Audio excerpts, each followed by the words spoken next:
Je vais vous montrer le plan exact que j'ai utilisé pour faire passer deux personnes d'inconnus sur les réseaux sociaux et qui n'y connaissent rien aux réseaux sociaux à experts numéro 1 dans leur niche, et tout ça en seulement quelques mois. Je vais vous montrer les stratégies que j'ai utilisées, je vais vous montrer les techniques que j'ai mis en place pour parvenir à ces résultats rapidement, et comme ça, vous aussi, même si vous n'y connaissez rien ou très peu sur le sujet, vous allez pouvoir arriver à faire des centaines de milliers de vues, gagner des milliers d'abonnés rapidement et facilement. Donc je vais vous montrer tout ça en 5 points. Déjà, pourquoi est-ce que la création de contenu, c'est surpuissant aujourd'hui? Parce que ça te permet de créer une audience composée uniquement des clients de rêve pour toi, de tes clients parfaits, et ça juste en postant du contenu sur les plateformes. Et aujourd'hui, tu as déjà dû le voir, il y a plein de gens qui mettent de côté l'aspect opérationnel de leur business pour se focaliser à 100% sur la création de contenu, sur leur personal brand.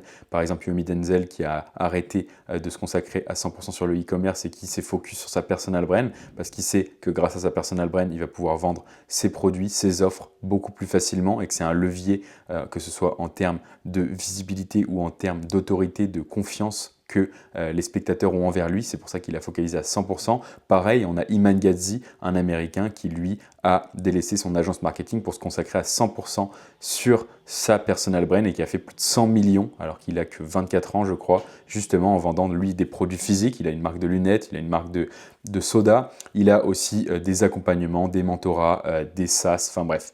Aujourd'hui, la personal brand c'est ultra important parce que tu vas vraiment te créer une audience et ensuite tu vas pouvoir offrir justement quelque chose qui résout un besoin ou une problématique de ton audience, de tes spectateurs, et ensuite du coup monétiser cette audience. Je fais souvent le comparatif entre une entreprise et une personal brand.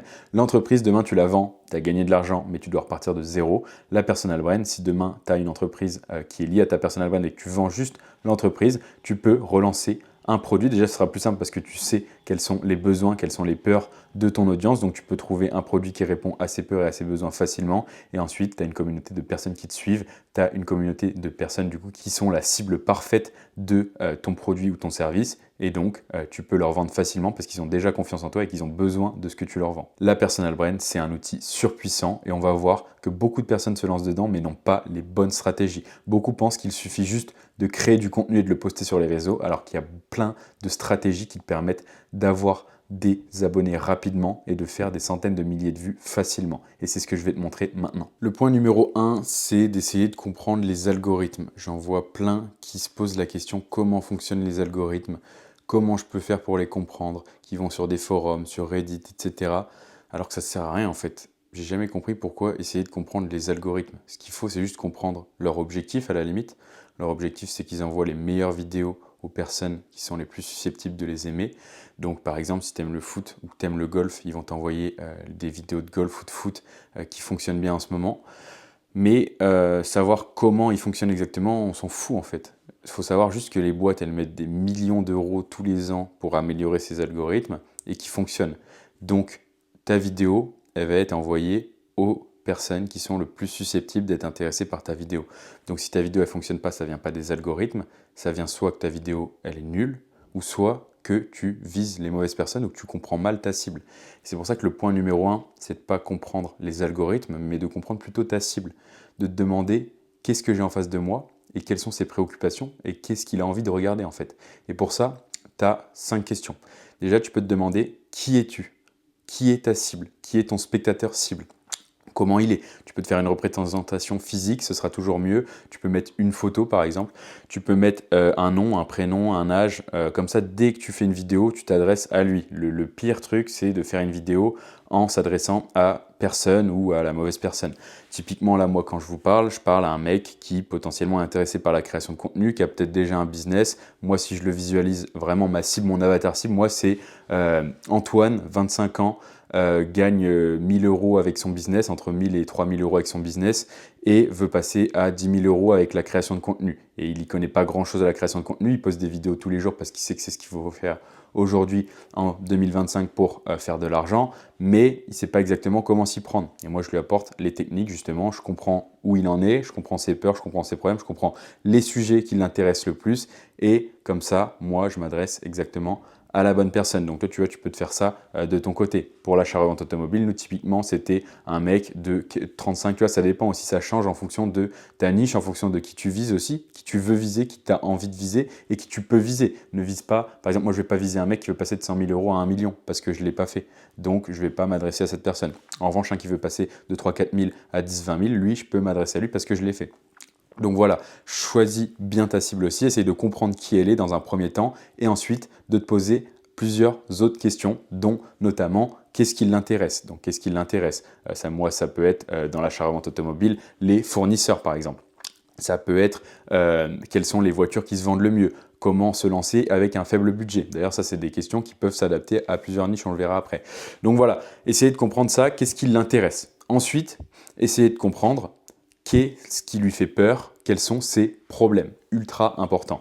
Parce que si tu sais ses peurs, ses problèmes, tu vas pouvoir lui apporter des solutions. Tu vas pouvoir créer aussi un lien émotionnel avec lui parce que lui avait peur. Toi, tu lui as apporté quelque chose pour résoudre une de ses peurs. Donc, il te doit quelque chose, entre guillemets. Il va vraiment se dire, ce mec m'a apporté de la valeur et j'ai envie de le suivre, je me rappellerai de lui. Et donc ça, c'est ultra important de comprendre ses peurs, ses problèmes, essayer de comprendre son quotidien en général, en fait, et de voir comment tu peux lui améliorer, comment tu peux lui apporter des conseils potentiellement qui, toi, t'ont aidé. Donc ça, c'est une question que tu peux te poser. Ensuite, une autre très importante, quels sont ses rêves? Où est-ce qu'il a envie d'être dans un an? Qu'est-ce qui le fait rêver? Et par exemple, moi, dans l'achat-revente automobile, c'était les belles voitures. C'était d'avoir un garage qui fait des millions d'euros de chiffre d'affaires ou des centaines de milliers d'euros de bénéfices. Ça, c'est ce qui le fait rêver. Donc moi, je sais que ça le fait rêver. Je vais lui montrer que moi, je possède ça. Donc là, pas moi en l'occurrence, mais la personne que moi, je filmais qui possédait ça. Et donc, je vais lui montrer que moi, je l'ai fait, enfin que lui, il l'a fait, et que lui peut le faire aussi si il l'écoute. Donc voilà, ça, c'est ultra important de comprendre ses rêves aussi. Et ensuite, dernière chose qui est super importante, ça va être de comprendre qu'est-ce qu'il a l'habitude d'entendre. Qu'est-ce que tes concurrents, ils lui disent? Qu'est-ce que il a l'habitude d'entendre sur les réseaux sociaux quand il scrolle. T'imagines un peu le genre de vidéos sur lesquelles il doit tomber, qu'est-ce qu'on lui dit généralement? Et pourquoi c'est ultra important ça? Parce que pour faire des vues sur les réseaux sociaux, faut montrer aux gens ce qu'ils n'ont pas l'habitude de voir, faut leur dire ce qu'ils n'ont pas l'habitude d'entendre. Donc en sachant ce qu'il a l'habitude d'entendre, évidemment, ce sera plus simple pour lui dire ce qu'il n'a pas l'habitude d'entendre. Donc voilà, essaye de trouver les sujets principaux, les choses qu'il a l'habitude d'entendre, et toi de le dire d'une manière différente ou de dire quelque chose d'opposé. Dis quelque chose que tu penses, évidemment. On ne va pas dire le contraire de ce qu'il a l'habitude d'entendre parce que c'est le contraire. Non, si toi, il y a une opinion sur laquelle tu n'es pas forcément d'accord, dis-le et tu verras, ça fera des vues. Deuxième point, focalise-toi sur le fond. J'en vois trop qui se focalisent sur la forme, qui passent des heures à faire du montage, qui même se mettent des excuses. Moi, j'ai pu le faire. Hein. Ce que je vous dis, la plupart des points dont je vous parle, c'est des points sur lesquels moi, je faisais des erreurs et sur lesquels j'ai trouvé des solutions. J'ai trouvé comment passer au-dessus de ça. Et la plupart du temps, de toute façon, quand on apprend quelque chose à quelqu'un, c'est que nous-mêmes, on a fait l'erreur et qu'ensuite, on a trouvé la solution. Donc, moi, typiquement, l'erreur que je faisais, c'est que je me disais, bah non, typiquement ici, tu vois, le fond est pas ouf. Donc, je ne vais pas faire de vidéo. Je vais attendre de louer ce Airbnb. Je vais attendre d'aller dans ce studio de podcast. Je vais attendre de... Non, on s'en fout. Fais les vidéos dans ta bagnole s'il faut. Filme-toi en train d'apporter de la valeur, en train de parler des choses les plus importantes. Le fond. Le fond, c'est le plus important. La forme, on s'en fout. Que ta caméra ne soit pas ouf, tu as un iPhone, tu as un téléphone qui filme bien, filme-toi, ça suffit largement. Tu n'as pas besoin d'avoir la meilleure caméra, tu n'as pas besoin d'avoir le meilleur fond possible, tu n'as pas besoin d'être préparé, d'avoir le format super bien qui va bien fonctionner parce que ton concurrent l'a fait. Ça, c'est important, mais c'est vraiment pas le plus important. Le plus important, c'est que tu fasses un maximum de vidéos, donc que tu fasses du volume et des vidéos qui parlent des choses importantes. Et si tu fais ces deux choses-là, tu auras beaucoup plus de chances de faire des millions de vues qu'un mec qui fait des vidéos ultra bien montées dans le meilleur studio de podcast du monde, mais qui parle de choses qui n'intéressent personne. Donc vraiment, focalise-toi sur le fond. Ça revient un peu au point d'avant. Essaye de comprendre ce qui intéresse vraiment les gens. Essaye de justement taper le nom de ta niche sur les plateformes. Ça, c'est la méthode que moi j'utilise. Tu tapes le nom de ta niche. Par exemple, pour l'achat-revente, nous, on a tapé achat-revente sur TikTok, sur YouTube, sur Instagram. Une manière aussi de trouver des choses qui n'ont même pas été faites encore dans ta niche, c'est de le taper en anglais et d'aller voir ce qui se fait, ou encore plus d'aller le taper en espagnol et de voir les concepts qui se sont faits, les sujets qui reviennent souvent. Mais généralement, pour cette partie-là, c'est toujours les mêmes sujets qui reviennent, que ce soit en France ou aux États-Unis ou ailleurs. Donc tu tapes le nom de ta niche sur les plateformes et tu vas voir les sujets qui reviennent. tu vas voir souvent, il y a un sujet qui revient et qui fait des millions de vues à chaque fois. Bah, toi, si tu parles de ce sujet, il y a beaucoup plus de chances que tu fasses des millions de vues que si tu parles d'un sujet qui te passait par la tête, tu vois. Donc, essaye de comprendre vraiment ce que les gens aiment regarder, ce qui fait beaucoup de vues, et parle-en. Et parle-en, toi, à ta manière. Donc ça, c'est ultra important. Nous, pour l'achat-revente, par exemple, c'était les meilleurs fournisseurs, comme je vous disais avant, comment acheter bien des véhicules, comment les vendre plus cher qu'on les achète, comment trouver les meilleures affaires, quels sont les meilleurs sites. Et donc, voilà, en faisant ça, tu sais quels sont les sujets qui intéressent les gens et tu peux en parler bien plus facilement et faire beaucoup de vidéos dessus. Comme je le dis souvent, pas plus de 30 minutes par vidéo si tu n'as pas 50 000 abonnés minimum. Si tu as plus de 50 000 abonnés, ok, là tu peux commencer à prendre du temps, à faire des montages, à avoir même un monteur hein, du coup à ce moment-là, ou même à faire des trucs beaucoup plus clean avec un script, etc. Mais focalise-toi sur des choses simples au début et à faire du volume. Pas plus de 30 minutes par vidéo au début. Et tu verras que tu peux quand même faire des millions de vues. Moi, je vous montrerai à la fin le compte TikTok. On a fait des vidéos à plus d'1 million de vues qu'on a fait en 2 minutes 30. Donc, ça ne sert à rien d'y passer des heures. Troisième point, laisse ton ego de côté et prends les concepts qui ont déjà fonctionné. Arrête d'essayer d'avoir un concept révolutionnaire qui va faire des millions de vues. Dans 99% des cas, ça ne marchera pas. Essaye de regarder ce qui a bien fonctionné dans les niches connexes et de l'adapter à ta niche. Ça, c'est ma méthode. Si vous le souhaitez, j'ai fait une vidéo où je détaille cette méthode et je vous donne un doc pour le faire au mieux avec des prompts ChatGPT pour vous simplifier la vie. Vous avez juste à aller dans le petit lien dans la bio et vous pouvez récupérer gratuitement ce doc. Cette méthode, en gros, elle consiste à aller voir ce qui se fait dans les niches connexes. Typiquement, nous, pour l'achat-revente automobile, il nous fallait un business physique dans lequel on achète des biens et on les revend en faisant de la plus-value. À quel business vous pensez? Moi, j'ai pensé directement à l'immobilier. Donc, qu'est-ce qu'on a fait? On a tapé immobilier sur TikTok, immobilier sur YouTube, etc. Et on a remarqué qu'il y avait des concepts qui avaient mieux fonctionné que d'autres. Par exemple, se lancer dans l'immobilier avec 10 000 euros. Ben, nous, qu'est-ce qu'on a fait? Se lancer dans l'achat-revente avec 10 000 euros.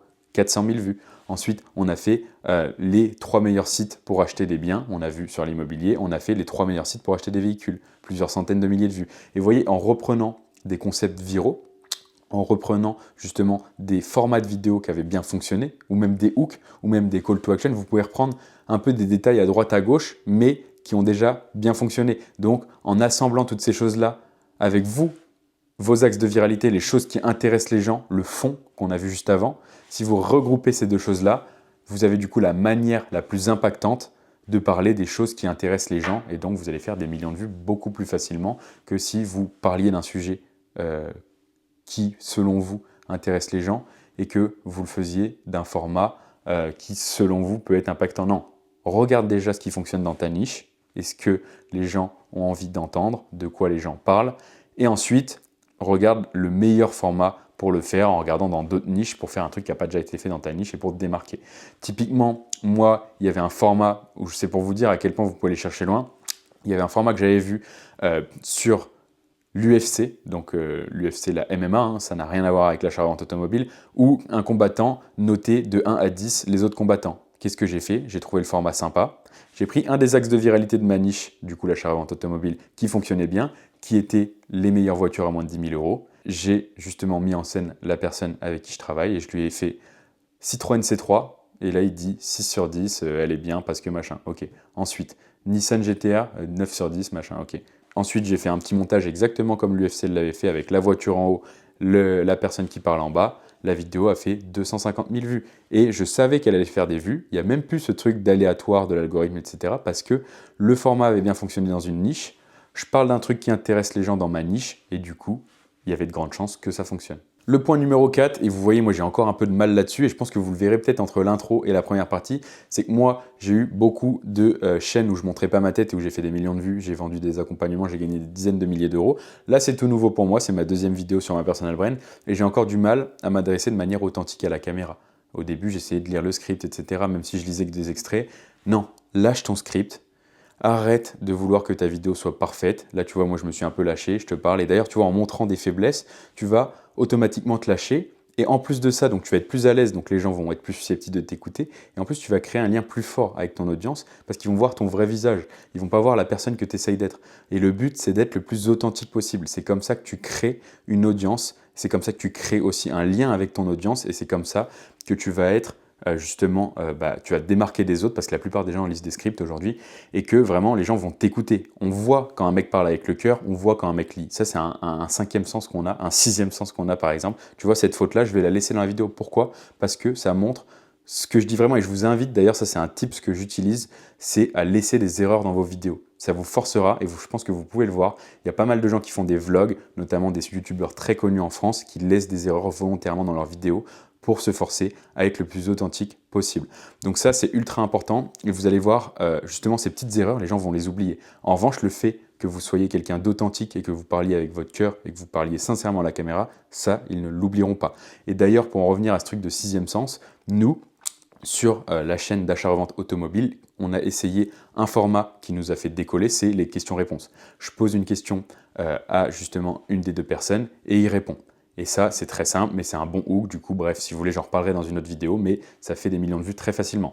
Et donc, on a remarqué un truc, c'est que quand la réponse était préparée, eh ben, du coup, la personne répondait d'une manière différente. Ça se voit pas trop quand on la tourne, la vidéo, mais par contre, les gens le ressentent.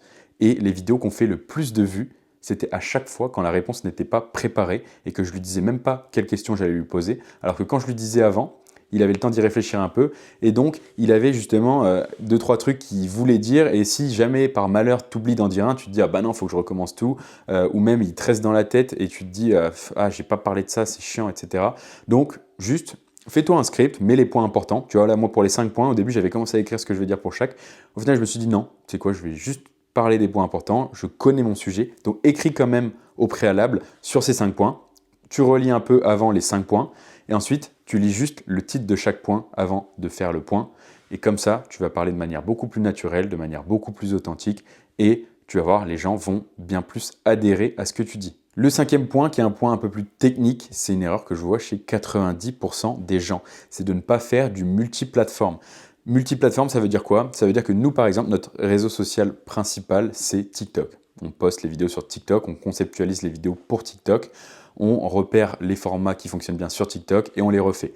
Et donc, on pourrait se dire, je vais uniquement poster sur TikTok et pour Instagram, il faut que je refasse des vidéos et pour YouTube Short, il faut que je refasse des vidéos. Déjà, il y en a qui ne savent même pas qu'il y a YouTube Short qui existe, il y en a qui se disent, ça ne fonctionne pas, Insta, pareil, je le ferai plus tard, etc. Si tu fais des shorts pour Instagram ou pour YouTube Short ou pour TikTok, poste-les sur toutes les plateformes. Poste-les sur toutes les plateformes où il y a du format short. Poste-les sur YouTube Short, poste-les sur Instagram. Nous, en postant uniquement les shorts TikTok sur YouTube Short, donc ça ne prend que 1 minute de plus, tu fais copier-coller, tu postes sur YouTube Short, tu as même des automatiseurs pour ça, donc tu peux le faire vraiment en quelques minutes, ça ne te rajoute pas plus de travail. Et pourtant, en faisant ça, on a monté une chaîne YouTube à plusieurs milliers d'abonnés, on a des vidéos qu'on fait plusieurs centaines de milliers de vues, et on a du coup attiré plein de prospects, et c'est des prospects qu'on n'aurait pas eu si on avait posté uniquement sur TikTok. Donc, quasiment pas plus de travail, même pas plus de travail, et des centaines de milliers de vues en plus et de prospects potentiels du coup en plus. Donc faites ça vraiment, faites du multiplateforme et essayez d'explorer des plateformes. Moi, pour un de mes comptes, donc qui n'est pas le compte d'achat-revente automobile, j'étais bloqué pendant plusieurs mois à 5 000 € de chiffre d'affaires et le jour où j'ai rajouté une plateforme à ma stratégie, un mois plus tard, j'avais réussi à faire x5 sur mon chiffre d'affaires. Donc parfois, ce n'est pas votre contenu qui n'est pas bon, ce n'est pas les sujets dont vous parlez qui ne sont pas les bons ou les formats que vous utilisez qui ne sont pas les bons, c'est juste que vous n'êtes pas forcément sur la meilleure plateforme et que vous avez peut-être atteint le plafond de verre de votre plateforme, même si c'est très rare en général. Vous pouvez toujours atteindre plus en changeant vos stratégies, en changeant votre contenu, mais parfois, ce n'est pas la chose la plus importante à faire et ce n'est pas la chose qui va vous permettre d'atteindre vos objectifs le plus rapidement. Il faut toujours faire la chose qui vous permet d'atteindre vos objectifs le plus rapidement en premier. Donc là, parfois, ça serait peut-être justement de poster sur une autre plateforme. Donc, je vous invite à explorer d'autres plateformes, à voir s'il y a des gens qui le font. S'il n'y en a pas, il y a peut-être une opportunité. S'il y en a déjà, il y a sûrement une opportunité. Donc voilà, faites du multiplateforme, ça ne vous coûte rien, ça ne vous prend pas plus de temps et vous pouvez avoir des résultats exponentiels. Ok, donc on se retrouve sur le compte pour vous faire une petite analyse rapide. On va pas s'attarder sur toutes les vidéos, etc. Juste, je voulais vous montrer un peu la stratégie de contenu et vous montrer les exemples dont j'ai pu vous parler durant la vidéo et comment est-ce qu'on monétise cette audience. Donc vous voyez là, c'est le compte TikTok que j'ai pris parce que c'est celui sur lequel on est le plus actif. Après, ça peut être Instagram, ça peut être YouTube selon vos préférences. Donc une bio assez simple déjà, voilà, 20 000 abonnés. Vous voyez, le concept dont je vous parlais avec les voitures, il est ici, 227 000 vues. Pareil, quand on trie par vidéo populaire, ici 1,7 million de vues, c'est quoi les 3 pires voitures pour l'achat-revente? Vous voyez, ça c'est justement un concept issu d'une autre niche où c'était, je crois, dans l'e-commerce, où il y avait c'était quoi les 3 meilleurs fournisseurs.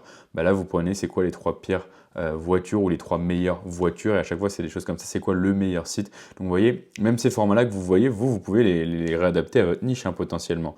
Il y a plein de choses à faire. Donc vous voyez ici par exemple, on avait vu que pour 50 000 euros, tu achètes quel véhicule, ça marchait bien. On l'a fait du coup avec pour 10 000. Je ne sais pas si ça va revenir, mais dans ces voitures-là, dans ces vidéos-là, il y a des fois où on demande avec 100 000 euros de budget, vous voyez par exemple. Donc ça par exemple, avec tant d'euros de budget, tu ferais quoi? Ça fonctionne. Donc dans ces cas-là, qu'est-ce qu'il faut faire? Il ne faut pas s'arrêter là-dessus. Et ça, c'est une chose que j'ai pas dit dans la vidéo qui est très importante, capitaliser sur les sujets qui fonctionnent, sur les formats de vidéos qui fonctionnent. Vous avez une vidéo sur avec tant d'euros, t'achèterais quoi comme voiture qui fonctionne? Tu le fais avec 10 000, avec 20 000, avec 25 000, avec 30 000, avec 50 000. T'hésites pas à abuser là-dessus. Les gens adorent quand il y a des formats répétitifs. C'est pour ça qu'ils regardent des séries parce qu'ils savent à quoi s'attendre à chaque fois. Ils relancent un épisode et c'est toujours la même chose ou au moins c'est toujours les mêmes codes, le même générique, les mêmes sujets abordés, le même environnement, toutes ces choses-là, tout ce que je vous ai appris en gros, si ça fonctionne, il faut le refaire. Donc voilà, après nous, on renvoie vers la bio, vers un document gratuit donc, que je peux vous montrer, où tu mets ton nom, prénom, email, numéro de téléphone. Ensuite, ça t'envoie vers une vidéo justement gratuite sur les meilleurs véhicules. Et ensuite, en dessous, il y a un petit bouton pour réserver un call avec un professionnel de l'achat-revente automobile. Donc voilà, stratégie très simple et souvent la simplicité, c'est le mieux. Il ne faut pas qu'il y ait trop de friction dans votre tunnel de vente, il ne faut pas que les gens se perdent. Mais voilà, en tout cas, c'était pour vous montrer qu'en faisant des vidéos en 2 minutes, vous voyez, hein, c'est dans le garage, on arrive, on filme. Là, la plupart des vidéos étaient à ce moment-là dans justement le bureau, donc il n'y a besoin de rien. Et je pose des questions et ils répondent. La vidéo dure 50 secondes, 920 000 vues. Voilà, eux n'y connaissent rien à la viralité, moi oui, mais tout le monde peut le faire avec les stratégies que je vous donne si vous les appliquez. Vous n'avez pas besoin d'avoir une élocution parfaite, vous n'avez pas besoin d'être non plus l'expert numéro 1 dans votre domaine. Il suffit juste d'être un peu plus loin que la personne qui vous écoute et vous pouvez faire des millions de vues très facilement comme je vous l'ai montré avec cette étude de cas. N'hésitez pas à me dire en commentaire ce que vous voulez que j'aborde dans les points que j'ai pu aborder mais que je n'ai pas forcément trop développé. Je vous invite à vous abonner, je vais envoyer beaucoup de contenu sur cette chaîne, beaucoup de valeur sur la création de contenu. Donc, vous ne voulez pas louper ça, donc abonnez-vous. Celle-ci, je vais peut-être pas la laisser, cette erreur, elle est un peu trop grossière quand même, mais abonnez-vous et je vais vous envoyer plein de contenu.